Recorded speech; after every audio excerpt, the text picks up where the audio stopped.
আমরা চাইতেও জানি না। এই জন্য আল্লাহ আমাদেরকে শিখাই দিয়েছেন সবচেয়ে বেনিফিশিয়াল চাওয়াগুলা কি।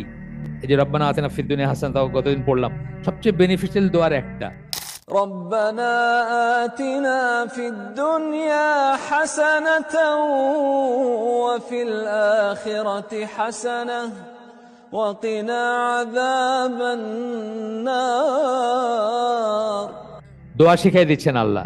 এটাও একটা বোঝ কিন্তু, যে দোয়াগুলা, কোরআনের দোয়াগুলাই বেস্ট দোয়া। এবং মানুষ দোয়া করতেও জানে না, চাইতেও জানে না, কি চাইতে হবে এটা মানুষ জানে না, যে জন্য আল্লাহ শিখাই দিচ্ছে। আপনাকে একটা ফেমাস গল্প বলছি না, যে আমার ভাগনারে নিয়ে গেছি একদিন বাইরে, ছোট ছিল, জুনিয়র ল্যাবরেটরি স্কুলে পড়তো, ওই সংসদ ভবনে, অনেক আগের কথা, সংসদ ভবনে। সে এখন দুই বাচ্চার বাপ, মানে গ্রোন আপ মানুষ। তো ঘুরে টুরে বলছে, কি মানে কি চাস তুই, মানে তোর যা বলবি ইনশাল্লাহ দেওয়ার চেষ্টা করবো আমি, বল কি চাস তুই। ছোট মানুষ তো অনেক চিন্তা করে বললো কোক।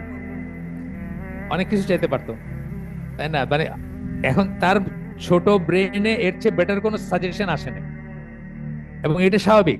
আমরা চাইতেও জানি না। এই জন্য আল্লাহ আমাদেরকে শিখাই দিয়েছেন সবচেয়ে বেনিফিশিয়াল চাওয়াগুলা কি।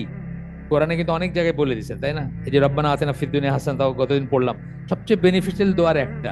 এটা যদি আপনি বলেন আপনার সবকিছু কাভার্ড, বা আরো এরকম দোয়া আছে, আরো এরকম দোয়া আছে যেটা বললে সবকিছু কাভার্ড। কিন্তু আমরা সেগুলো আমাদেরকে বললে আমরা একটা মেটেরিয়াল জিনিস চাবো। ও কোক চাইছে, আমি নাহলে একটা গাড়ি চাবো, নাহলে একটা বাড়ি চাবো, নাহলে একটা কিছু চাবো, যেটা এখানেই শেষ।